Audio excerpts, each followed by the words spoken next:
Olá, queridos amigos. É com muita alegria que nós estamos mais uma vez aqui para gravarmos mais uma live do estudo do livro A Caminho da Luz, ditado por Emmanuel, psicografado por Chico Xavier no século passado.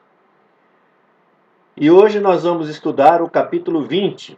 Nós vamos estudar a renascença do mundo, né? Só relembrando um pouquinho, na semana passada, no capítulo 19, nós estudamos as cruzadas e o fim da Idade Média, né? A Idade Média, aquela idade onde surge a igreja, o papado, né? Onde existem aí muitas controvérsias na direção da igreja, né? Dos bispos, do papa, né? Muita corrupção, enfim, muita ambição por parte deles, né? Então tudo isso ficou gravado e ficou manchado nesse período, então, né? Por isso que a gente, no estudo, Emmanuel coloca para nós, né? Como sendo aí a idade da escuridão, a Idade Média, não é? E hoje nós vamos estar entrando agora no capítulo 20, né? Esse capítulo Renascença do Mundo, nós vamos começar a ver aí os movimentos regeneradores, né? Que a gente passa, a humanidade então passa a entrar já numa outra era, numa outra época, né? Então vamos lá, movimentos regeneradores. Nos albores do século XV, quando a idade medieval estava prestes a extinguir-se, grandes assembleias espirituais se reúnem nas proximidades do planeta, orientando os movimentos renovadores que, em virtude das determinações do Cristo, deveriam encaminhar o mundo para uma nova era. Todo esse esforço de regeneração efetuava-se sob o seu olhar misericordioso e compassivo, derramando sua luz em todos os corações. Mensageiros devotados reencarnam no orbe para desempenho de missões carinhosas e redentoras. Na Península Ibérica, sob a orientação da personalidade de Henrique de Sagres, incumbido de grandes e proveitosas realizações, fundam-se escolas de navegadores que se fazem ao grande oceano, em busca de terras desconhecidas. Numerosos precursores da reforma surgem por toda parte, combatendo os abusos da natureza religiosa. Antigos mestres de Atenas reencarnaram na Itália, espalhando nos departamentos da pintura e da escultura as mais belas joias do gênio e do sentimento. A Inglaterra e a França preparam-se para a grande missão democrática que o Cristo lhes conferira. O comércio se desloca das águas estreitas do Mediterrâneo para as grandes correntes do Atlântico, procurando as estradas esquecidas para o Oriente. Jesus dirige essa renascença de todas as atividades humanas, definindo a posição dos vários países europeus, investindo, cada qual com determinada responsabilidade, na estrutura da evolução coletiva do planeta. Para facilitar a obra extraordinária dessa imensa tarefa de renovação, os auxiliares do Divino Mestre conseguem ambientar na Europa antigas invenções e utilidades do Oriente, como a bússola para as experiências marítimas e o papel para a divulgação do pensamento, né? Então, olha aí, sempre a gente está comentando, e o Emmanuel coloca muito isso no livro para nós, que Jesus sempre esteve à frente, né? Como se o nosso planeta Terra fosse um grande navio, né? E Jesus sempre o nosso comandante, né? Que vai lá, que vai navegando, fazendo esse navio navegar, né? Sempre para frente. Então, mais uma vez, a intervenção do Cristo, né? Então, espíritos evoluídos começam a reencarnar. E como foi planejado aqui, né? Como foi planejado lá por Jesus e os seus mensageiros, né? Foi planejado por eles que cada setor ali da Europa, cada país da Europa ia ter uma incumbência, né? Então nós vemos, a gente já até comentou um pouquinho na semana passada, né? Então nós vemos e vimos isso da história e vemos que a Espanha e Portugal, né?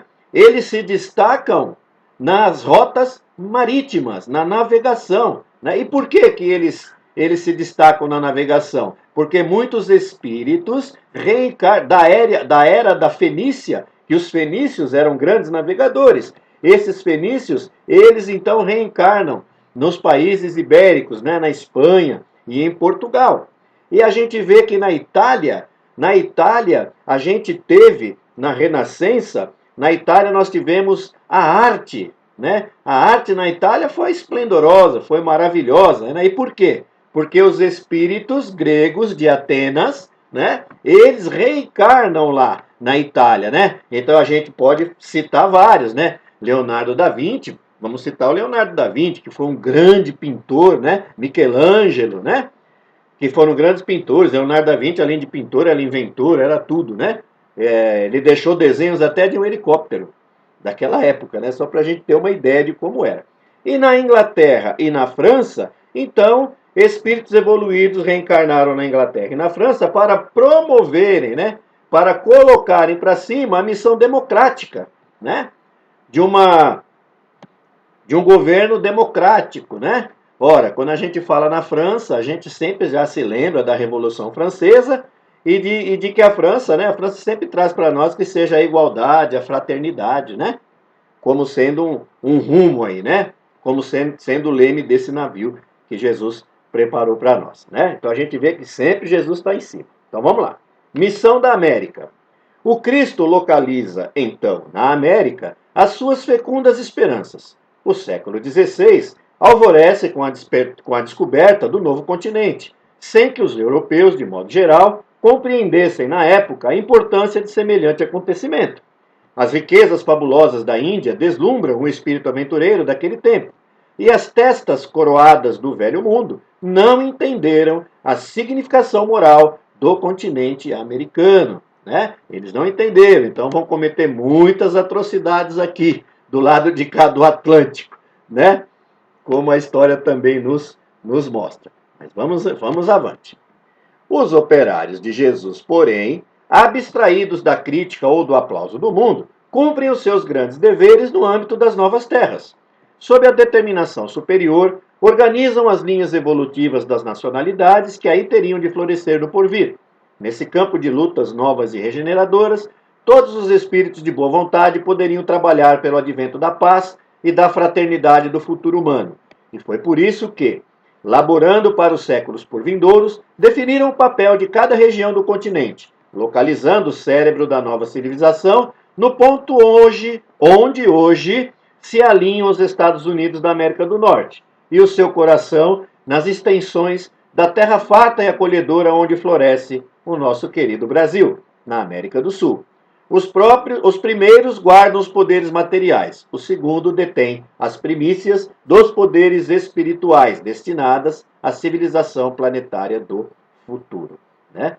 Então é muito isso que a gente vê, né? Dentro da doutrina espírita nós temos um livro também psicografado, né, que traz para nós que o Brasil, né, a pátria do Evangelho, né? Então a gente vê aí nos planos de Jesus é isso, né? O Brasil, né, ele tem as primícias dos poderes espirituais. É por isso que a doutrina espírita, o espiritismo, no Brasil encontrou um terreno muito fértil, né? O Brasil, obviamente, é onde se tem o maior número de espíritas. Se juntar o número de todos os espíritas do mundo, ainda assim não bate o número de espíritas que nós temos no Brasil, né? Então, olha aí a importância, né? Para a gente pensar, ora, por que eu estou reencarnado no Brasil? Ora, se não é para a gente colocar em prática, né, toda essa nossa espiritualidade. O povo brasileiro é um povo espirituoso, né? A gente não pode se deixar levar só pelos noticiários de corrupção, que é uma minoria, viu, gente? Não é todo mundo que é corrupto, não. É uma minoria, né? É uma minoria que vive aí no mundo das trevas e que ainda não compreendeu, né, que o dinheiro público é dinheiro para ser investido nos mais pobres, né? É para ser colocado na educação, na saúde, na proteção do meio ambiente, mas isso a gente não vê, né? Aqui a gente vê são todos esquemas aí de rachadinha, e não é só do filho do presidente que eu estou falando não, viu? É que a maioria dos políticos, 90%, tem esse hábito aí.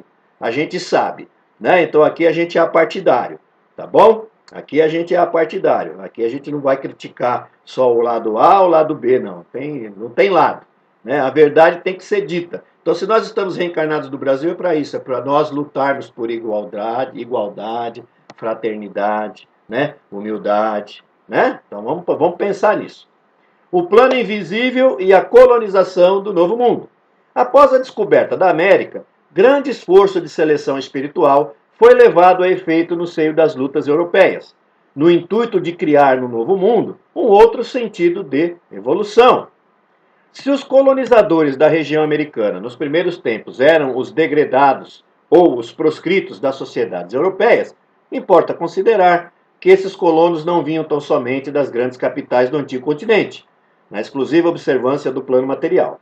Do mundo invisível, igualmente, partiram caravanas inúmeras de almas de boa vontade que encarnaram nas terras novas, como filhos daqueles degredados, muitas vezes perseguidos pela iniquidade da justiça dos homens.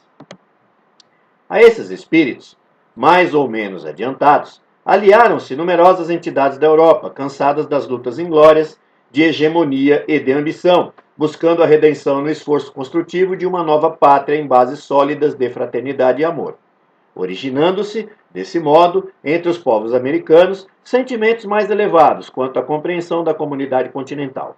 Se reconhecemos na América a projeção espiritual da Europa, temos de convir que se trata de uma Europa mais sábia e mais experiente, não só quanto aos problemas da concórdia internacional e da solidariedade humana, como também em todas as questões que significam os verdadeiros bens da vida. Vale a gente colocar aqui, né, que esse livro ele foi psicografado por Emmanuel em 1936.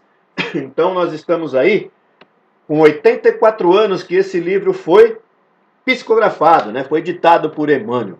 Então a gente, 1936, a Europa estava entrando, né, já estava entrando na Segunda Guerra Mundial, né? Então olha lá, a Europa estava em guerra, a Europa estava lá brigando, se matando, né? E aqui nós estamos falando, né, quando Emmanuel fala agora aqui, no livro, principalmente nesse trecho, ele está falando lá no século XVI, né? Quando a Europa ainda vinha já no movimento de transformação, né? Da era medieval para a Renascença, né? Então, estava saindo daquilo ali, estava entrando na Renascença, né? Estava começando a modificar um pouco, mas ainda assim a Europa ainda tinha, né, muitos ambiciosos e muitas pessoas que estavam querendo lucrar com o poder.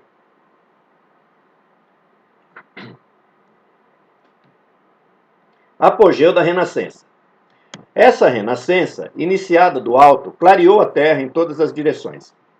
A invenção da imprensa facultava o mais alto progresso no mundo das ideias. A literatura apresenta uma vida nova e as artes atingem culminâncias que a posteridade não poderia alcançar.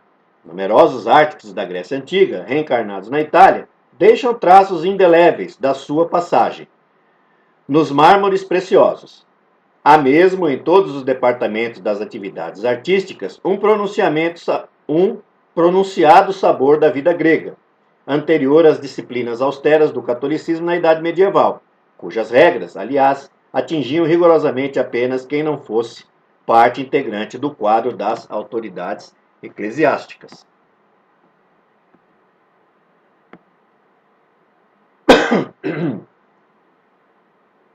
Tempo seco, a gente fala muito, né? Dá uma coceirinha na garganta. Então vamos lá. A renascença religiosa. A essas atividades reformadoras não poderia escapar a Igreja, desviada do caminho cristão. O plano invisível determina, assim, a vinda ao mundo de numerosos missionários com o objetivo de levar a efeito a renascença da religião, de maneira a regenerar os seus relaxados centros de força.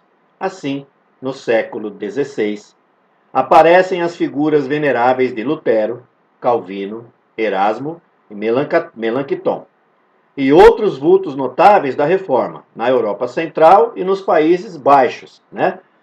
Então, mais uma vez aí, Jesus interferindo, né? Enviando esses espíritos para que eles pudessem modificar esse pensamento religioso de até então.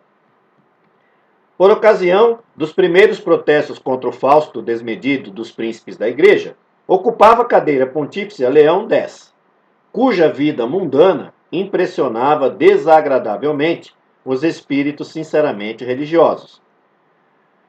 Sob a sua direção, criara-se, em 1518, o célebre Livro das Taxas da Sagrada Chancelaria e da Sagrada Penitenciaria Apostólica, onde se encontrava estipulado o preço de absolvição para todos os pecados, para todos os adultérios, inclusive os crimes mais hediondos. Tais rebaixamentos da dignidade eclesiástica ambientaram as pregações de Lutero e seus companheiros de apostolado. De nada valeram as perseguições e ameaças ao eminente frade agostiniano. Alguns historiadores enxergaram na sua missão uma simples expressão de despeito dos seus companheiros de comunidade, em face da preferência de Leão X, encarregando os dominicanos da pregação das indulgências. A verdade, contudo, é que o humilde filho de Eisleben tornara-se órgão da repulsa geral aos abusos da Igreja, no capítulo da imposição dogmática e da extorsão pecuniária. Os postulados de Lutero constituíram, antes de tudo, modalidade de combate aos absurdos romanos, sem representarem o caminho ideal para as verdades religiosas. Ao extremismo do abuso, respondia com o extremismo da intolerância, prejudicando a sua própria doutrina. Mas o seu esforço se coroou de notável importância para os caminhos do porvir.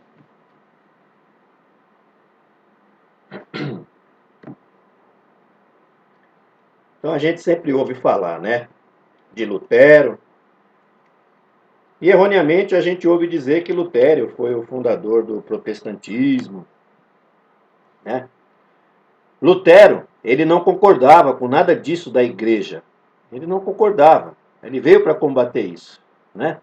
Ele veio para combater isso. Por quê? Porque a igreja colocou uma tabela. Olha o absurdo, gente.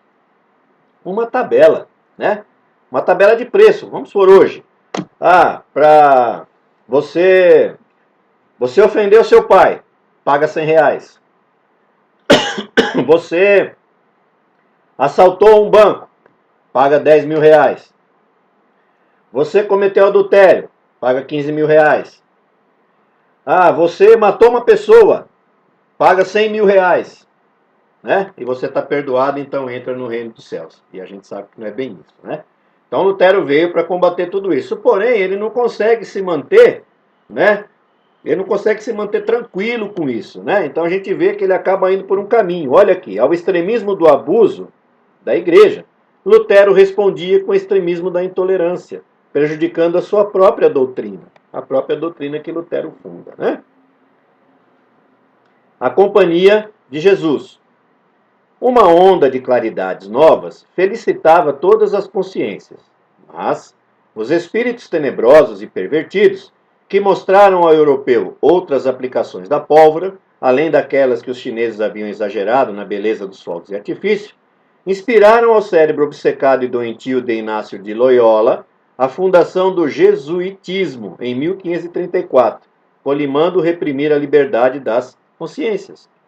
A Igreja, estendendo mão forte a essa ideia, inaugurava um dos períodos mais tristes da história ocidental, o Tribunal da Inquisição, com poderes de vida e morte nos países católicos, fez milhares e milhares de vítimas, ensombrando o caminho dos povos. Espetáculos sangrentos e detestáveis verificaram-se em quase todas as grandes cidades da Europa. Os autos de fé acenderam horrendas fogueiras do Santo Ofício, por toda parte onde existissem cérebros que pensassem e corações que sentissem. Instituiu-se a devassa de todos os institutos sociais e a violação de todos os lares. Na Espanha, queimavam o infeliz na praça pública. Na França, tétrica noite causava pesadelos coletivos em matéria de fé. Na Irlanda, muitos fiéis faziam questão de levar ao altar de Jesus a vela feita da gordura dos protestantes. Então, olha aí, minha gente. Olha onde leva isso, né? Então, veja lá. Então, Lutero separa-se da Igreja Católica, funda o protestantismo, né? E então começa a haver um embate, né? A igreja, ela se aproveita, né? Ela se aproveita aí do cérebro doentio de Inácio de Loyola, né? E faz o quê? Né? Ela se aproveita disso e ela vai reprimir a liberdade das consciências. O que ela vai fazer? Ora, todo mundo que pensa ao contrário do que a gente impõe tem que ser morto, tem que ser queimado na fogueira. E a igreja, então, constitui, né, Isso, com a complacência dos reis da época, né? Dos poderosos da época, a igreja então ela faz um tribunal dela, tribunal da Inquisição, onde alguém ia lá e me denunciava, olha, o Ricardo ele é, se fosse hoje, né? O Ricardo é espírita. Ah, o Ricardo é espírita? É. Então tá bom, vamos julgá-lo. Culpado, queima na fogueira, né? Ah, olha lá, o Roberto, o Roberto ele é protestante, queima na fogueira. Nossa, o nosso amigo lá, o Nakata, ele é budista, queima ele na fogueira, né? Nossa, o meu vizinho, ele tem visões, premonição, queima na fogueira, né? Ora, Joana d'Arc não foi queimada viva pela Inquisição, né? Então, olha aí o que os poderosos da igreja fazem nessa época para continuarem mantendo-se no poder, para reprimirem o avanço da humanidade, né? Essa coisa terrível, né? Que foi o Tribunal da Inquisição. Uma coisa terrível. Assim como foi terrível o massacre dos povos indígenas aqui nas nossas terras americanas. Nós vimos o massacre dos maias, dos incas, dos astecas, né, dos guaranis, dos tupis, né, e de tantas outras nacionalidades indígenas que por aqui habitavam, né? Mas no meio de todo esse turbilhão, né, combatendo aí todos esses exterminadores de humanos, né, que foram esses conquistadores, né, tenebrosos, que chegaram aqui na América e encontraram um povo que para eles era um povo primitivo, mas de primitivo não tinha nada, né? Os maias, os astecas, os incas eram muito mais inteligentes até do que eles, né? Só não tinham essa maldade toda aí, né, no coração. Mas, em contrapartida também, Jesus envia para cá, né, os seus missionários, né? Então aqui no Brasil a gente sempre lembra, a gente sempre estudou, né, e a gente se lembra de Padre José de Anchieta, Padre Manuel da Nóbrega e tantos outros, né, que a gente viu e vê e lê na história, em romances espíritas, de espíritos iluminados que vieram aqui com a missão como missionários, como franciscanos, enfim, para poderem, né, auxiliar esses nativos aqui da América, né? E os coitados sofrem há muito, muito tempo. São 520 anos que o povo indígena brasileiro está sofrendo, minha gente. 520 anos que eles sofrem. Sofrem pela ambição, né? Pela ambição humana, que querem lá invadir as suas terras, não é verdade? E alguns índios se deixam levar por isso e fazem barganha de suas terras, às vezes de suas próprias filhas, enfim, né? Se deixam levar aí por essa ambição. Mas, para a gente ter isso sempre em mente, Jesus nunca nos abandona, né? Nunca nos abandonou, sempre foi enviando aí os seus emissários, né? Então vamos lá. Ação do jesuitismo. A companhia de Jesus, de nefasta memória, não procurava conhecer os meios para cogitar tão somente dos fins imorais a que se propunha. Sua ação desdobrou-se por largos anos de treva nos domínios da civilização ocidental, contribuindo amplamente para o atraso moral em que se encontra o homem científico dos tempos modernos. Suas hordas de predomínio, de cupidez e de ambição não martirizaram apenas o mundo secular. Também os padres sinceros sofreram largamente sob a sua preponderância nefasta. Tanto assim que, quando o Papa Clemente XIV tentou extingui-la em 1773, com o seu breve Dominus ac Redemptor, exclamava desolado: assino minha sentença de morte, mas obedeço à minha consciência. Com efeito, em setembro de 1774, o grande pontífice entregava a alma a Deus no meio dos mais horrorosos padecimentos, vitimado por um veneno letal que lhe apodreceu lentamente o corpo. Então, olha que terrível, gente. Olha que terrível. Então, nós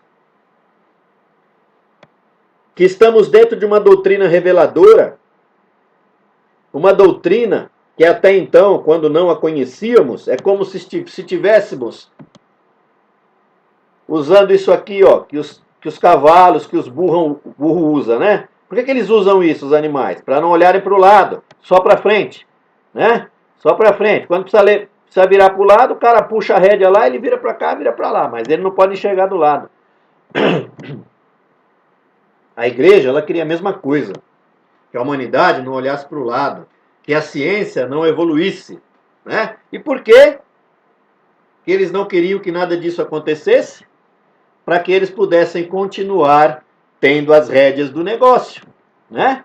Ora, um povo ignorante, um povo que não conhece a verdade, é um povo muito fácil de ser manobrado, de ser massa de manobra, de ser controlado. Não é isso? Então, muitas vezes, quando a gente estuda a doutrina espírita, que nós vamos fazer uma palestra, ou que nós ouvimos uma palestra, nós sempre ouvimos ou lemos na doutrina espírita que a religião, que a igreja, nesse formato da Idade Média, né, terrível, e também depois da medieval, a igreja, o que ela fez?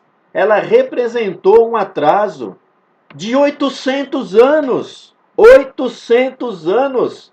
Imagina como se nós estivéssemos hoje 800 anos à frente. Nós não teríamos mais doença no mundo, porque já teríamos descoberto a cura. Nós estaríamos muito mais adiantados. Quiçá o nosso planeta já não seria um mundo regenerador. E por causa de tudo isso, pela ambição dos homens que reinavam, dos reis e também dos bispos e dos papas da igreja, nós estamos 800 anos atrasados. Olha aqui, contribuindo amplamente para o atraso moral em que se encontra o homem científico dos tempos modernos. É um absurdo. E quando a gente relata isso, algumas pessoas ficam bravas com a gente. Mas não é para ficar bravo, é a história, gente. Está nos livros de história, é que ninguém vai lá procurar. Hoje, de alguns anos para cá no nosso país, no Brasil, você falar de história, você estudar história, você é massacrado. O coitado do nosso professor, dos nossos professores, sabe? Hoje se colocar na cabeça de todo mundo, é professor porque não tinha outra coisa para ele fazer. Não é assim, não. Eu tenho 3 filhos professores, a minha esposa é professora. E os meus 3 filhos e a minha esposa foram professores e são professores por amor. Por amor. Por querer ensinar. Por querer ensinar. Porque ninguém vai ser professor. Não fosse nada, eu vou ser professor. O professor não fica rico, não ganha dinheiro, coitado. Professor pena. Os meus filhos, para vocês terem uma ideia, eles levam papel higiênico para a escola. Porque a escola estadual não dá nenhum papel higiênico no banheiro, não tem torneira para lavar a mão. E fica se falando em volta às aulas. A gente vê o governador vir na televisão, bonitinho, de gravata, falando, olha, vamos voltar à aula, tem que voltar à aula. Não pode, a escola não está preparada, gente. A gente não pode pegar a escola pública, né, e compará-la com a escola particular. A escola particular está preparada, mas a pública não está. Não tem nada. Se desvia de dinheiro de merenda. De merenda, gente. Quando os meus filhos estudavam, eu ia na escola, a gente via a escola caindo aos pedaços. A gente ainda vê a escola caindo aos pedaços. As escolas estão fechadas, gente. Estão fechadas desde março. E as escolas estão com mato alto. Desde março não podia se aproveitar esse tempo e colocar todo mundo para ir lá e fazer a manutenção das escolas. Esse pessoal todo que pegou dinheiro, que ficou desempregado, pagasse um dinheiro para eles irem ajudar lá. Claro, com todo o cuidado, com máscara, com tudo, para trabalhar na recuperação das escolas, para a gente poder retornar às aulas. Mas não é isso que a gente vê, né? E por que a gente não vê isso hoje em dia? Por que a gente vê tanto ataque à educação? Porque um povo instruído, né? Um povo estudado, é um povo que, não enxerga mais assim. Agora ele enxerga para os lados também. E ele sabe distinguir o joio do trigo. Ele vai aprender a votar. Ele vai ser mais criterioso. Ele não vai mais votar por uma dentadura. Ele não vai mais votar por uma caneta, por um chaveiro. Sabe? Ele não vai, quem você vai votar? Não sei. No caminho da escola eu pego o papel no chão e voto. Não vai ser mais assim. Por quê? Porque ele vai ter consciência. Então é por isso que está tendo um desmonte na educação. Assim como teve um desmonte lá na Idade Média. Né? Um desmonte de quê? De não deixar ninguém aprender nada. Era proibido ler até a Bíblia na época da igreja. Era proibido, não podia. Né? As missas elas eram feitas em latim pelo padre. Quem é que entende latim, gente? Eu, quando era pequeno, cheguei na igreja pegar a missa em latim. O que você entendia? Eu queria ficar correndo na igreja, não entendia nada que o padre estava falando. Não é verdade? Então, olha aí, minha gente. Tudo é para a gente pensar. Olha esse papo aqui, né? Clemente XIV. Ele tentou tirar. E ele fala, assino minha sentença de morte, mas obedeço a minha consciência. Ele tentou tirar aquela cartilha, aquela tabela de pagamento, de indulgência, de pecado, de perdão. Né? E quantos outros papas aí não morreram? Dessa mesma maneira. E esse homem que está aí como Papa hoje, né? Que os católicos o chamam de Santo Papa, para mim é um grande homem, um espírito evoluído, que chegou, primeira visita que saiu para ir para fazer com a sua pastinha na mão, nada de querer carro luxuoso, nada disso, aposentos luxuosos, abrir mão de tudo isso, porque prega o quê? A humildade, a simplicidade, e ele é mal visto dentro da Igreja Católica. Ele é mal visto. Assim como aquele evangélico, pastor evangélico, que vai combater a exploração dentro das igrejas, ele também é perseguido. Você não serve para ser pastor da minha igreja. Minha igreja tem que dar lucro. Não é? Lá o João de Deus, o que aconteceu com o João de Deus? Né? Por que aconteceu tudo aquilo com o João de Deus? Um trabalho maravilhoso. Por que não vingou? Né?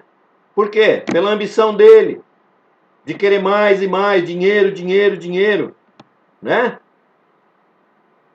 E a ânsia por dinheiro leva ele a cometer atrocidades. Não é? Atrocidades. Desvia-se totalmente. Aliás, ele nunca teve no caminho da doutrina espírita. Não entendia nada de espiritismo. Essa é a verdade. Nunca estudou Kardec. Porque se tivesse estudado, não teria feito o que fez. Não é verdade? Então, olha, minha gente. Nós precisamos sempre estudarmos, nos conscientizarmos. Né? Se somos espíritas ou se somos simpatizantes da doutrina, vamos estudá-la. Né? Vamos ler, vamos prestar atenção nas palestras, né? Que são tantas hoje em dia que nós temos na internet. Ah, mas eu não gosto de ouvir palestra de que eu não conheço. Ótimo, vai lá então, ou vê uma palestra do Haroldo Dutra, vê uma palestra lá do Divaldo, e de tantos outros que tem aí, que são famosos, do De Luca, né? Mas olha, minha gente, eu estou há mais de 30 anos dentro da doutrina espírita. Mais de 30 anos. Sempre estudando, sempre tentando conhecer um pouco, e eu não sei nada. Mas uma coisa eu sei. De todas as casas espíritas que eu sou convidado a fazer palestras, eu me sinto muito bem, eu me sinto muito feliz quando eu chego naquela casa humilde, que a gente vê aqueles irmãos entrando, sentando, prestando atenção. Eu prefiro 1000 vezes fazer uma palestra numa casa espírita com 10 pessoas que estão prestando atenção no que eu estou falando, que estão ali interessadas em ouvir e aprender o Evangelho de Jesus, porque eu só estou repetindo o que eu leio, né? Eu também estou aprendendo junto, do que fazer uma palestra numa casa de 5.000 pessoas, aonde 10 está prestando atenção. E 5.000 está pensando na hora que vai acabar. Então nós precisamos colocar a humildade na frente do nosso trabalho. Nós precisamos colocar a fraternidade na frente do nosso trabalho. E na frente de tudo, o amor. O amor ao próximo. Compreendermos de uma vez por todas o que Jesus nos ensinou. Amar a Deus, nosso Pai, acima de todas as coisas, e ao próximo como a ti mesmo. É assim. E nós vamos participando dos nossos grupos, nas nossas casas espíritas. Hoje nós temos aí o WhatsApp, temos grupos de oração, e nós vamos trocando aí, né? Olha, o meu vizinho, fulano de tal, ele está internado no hospital tal, está com tal doença, vamos rezar por ele. Olha, é assim que nós vamos tratando. Gente, alguém tem aí um berço para doar, porque uma pessoa aqui está precisando de um berço, é assim que nós vamos fazendo. Porque se as nossas casas espíritas estão fechadas, o espiritismo não fecha. Só está fechado o centro espírita.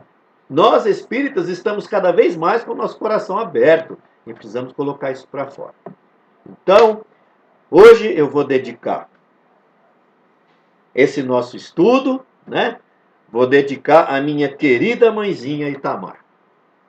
Com a graça de Deus, com a graça de Jesus Cristo, dos nossos mentores espirituais, a minha querida mãezinha que estava internada desde a terça-feira retrasada, né? No hospital do TID Setúbal, né? A minha mamãe teve alta, ela não está com Covid, está com um problema sério aí de pulmão, né? Mas é um problema de tabagismo, não é? Então agora ela está com um problema sério de pulmão, está com problemas cardíacos, inspira cuidados, mas já está de volta ao nosso lar. Então agradeço a todos, né, que rezaram por ela, todas as pessoas, né? Agradeço aí ao grupo de oração de quinta-feira lá da Seara, que rezou muito, né? O Fabinho, que é o coordenador do trabalho. Agradeço a Rita, né? Que também da Seara, no trabalho de terça, que eu participo dos dois. Estamos lá sempre, firme, né? A Rita também, né? Que é dirigente do trabalho de terça. E a todas as pessoas, né? Todos os nossos amigos de quinta, de terça, todos os meus amigos de fora da Casa Espírita, que também, né, tiraram um tempinho aí para fazer uma oração pedindo a recuperação da minha mãe. Então, mãezinha, minha querida, minha rainha, a senhora sabe que, assim, que eu amo muito, né?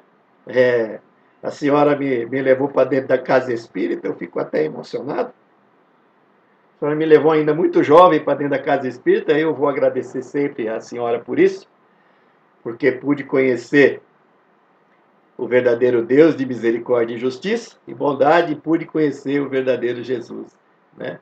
E o cristianismo primitivo. Então, mamãe, aqui vai um abraço, um beijo muito carinhoso por aqui. Amanhã vou estar aí te enchendo de carinho, né? A gente não pode ainda se abraçar tanto, né? A gente tem medo de passar alguma coisa, mas amanhã estou aí visitando a senhora e levando umas guloseimas que a senhora adora, tá bom?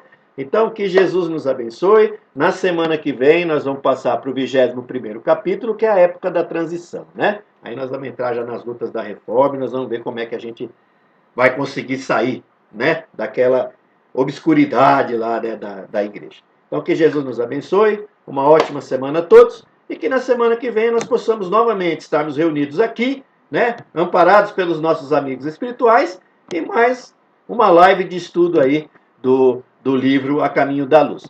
Deixem um like lá no nosso canal, né, Ricardo Savassa, e vamos firme aí sempre com Jesus.